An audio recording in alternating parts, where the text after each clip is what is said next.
What makes us human? That's, broadly speaking, the topic for today's discussion. At the heart of this question, I believe, is a search for identity.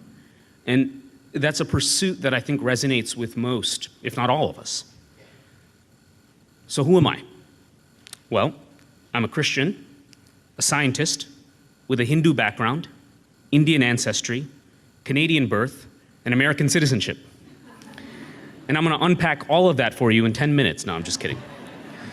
So in my opening remarks this evening, I think what I'll really do is just highlight what I see as three major aspects of my identity. And I'll start with my name, Praveen Sethupathy. It's of Sanskrit origin.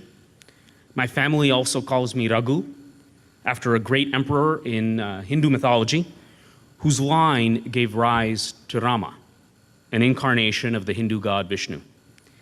Sethupathy means Lord of the Bridge, and the bridge refers to a former chain of limestone shoals that connected the southern tip of India to Sri Lanka. And according to the ancient Hindu epic, the Ramayana, the bridge was constructed by Lord Rama and his army. So I think needless to say, my name is steeped in ancient Indian tradition and Hindu lore. And my name is one of the precious few elements of my day-to-day life that serves as a welcome reminder to me of where I come from. It strengthens my bonds with my heritage, my family. You know, my father, who gave me my name, he grew up in a small village in South India, where he was raised with age-old traditions and cultural ideals, many of which he passed on to me and many of which I'm passing on to my children. And India is an inextricable part of who I am. And I feel very blessed to be an Indian American. As an English-speaking Christian, though, born and raised in North America, my name is one of those precious few things that highlight my Indian heritage. The second aspect of my identity is my genetic makeup. Our DNA holds traces of not only our recent human ancestry, but also of a much longer evolutionary history. And my genome contributes substantially to all sorts of traits, some prosaic traits like skin color or height, as well as more interesting ones like my competitive drive. Right? And my genome even holds clues about predispositions that I might have to various diseases. But as much as my genetic shapes my identity, advances in science have demonstrated that by no means does it seal the fate of my identity. For example, our environment heavily influences how our DNA works. Individuals with identical DNA sequences can develop different traits and behaviors as a result of how their unique conditions of life have shaped the way that their DNA works. We can certainly get into much more of this if there's interest as the evening progresses, but the key point is that our identities are certainly influenced, but not determined by our DNA. See, science, it provides a set of tools that are useful for investigating phenomena in the natural world. But as powerful as it may be for dissecting planetary motion and battling cancer, it's not really intended for questions like, why did life forms originate in the first place? And we're free to speculate, opine, and have our beliefs, but science is not equipped to answer questions like this. This doesn't itself mean, let me be clear here, that there is an answer somewhere else. It just means that we have to be faithful to what science is, and that we can't extend the purview of science beyond what it is capable of addressing. Science is necessarily agnostic with respect to anything outside of the natural realm. It neither accepts it, nor can it refute it. So the important point here is that science does not constrain us to look only to science for the complete truth about who we are. That little lesson, it's not as though that directly leads us to God. But I think what it does is it helps break down the barriers that might otherwise prevent us from considering the possibility of a deeper spiritual reality.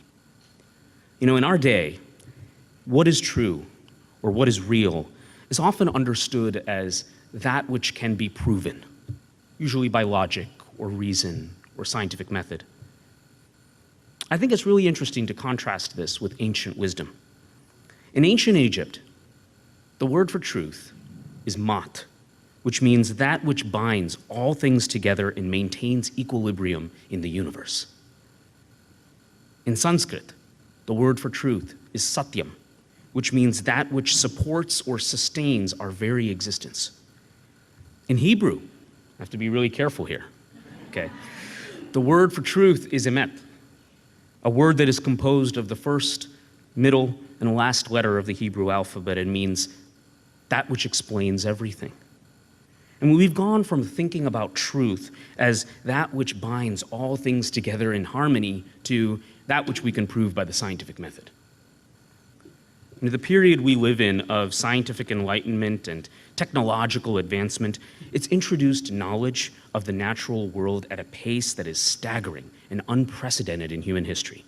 And I'm inspired by this, and I hope you are too, motivated by it and thrilled by it.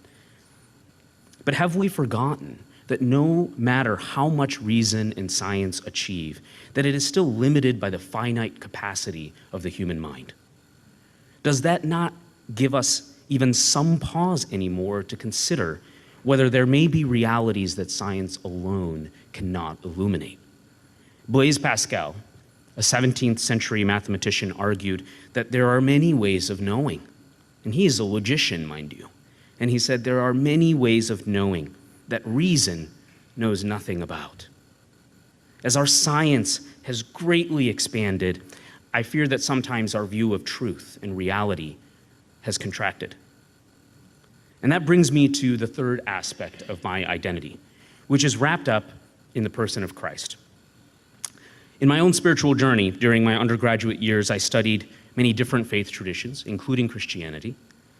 And one of the first discoveries I made is that stripped of Christ, Christianity was actually no more or less compelling to me than really any other faith tradition that I studied.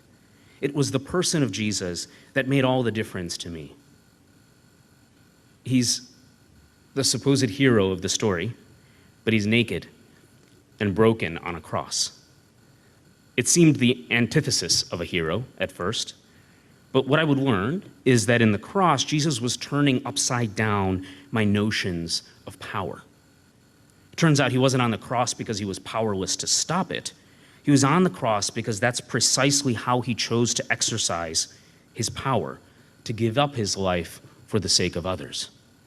As a Christian and one who claims to follow in the way of Christ, I am also called to live a life of self-sacrifice for the benefit of others.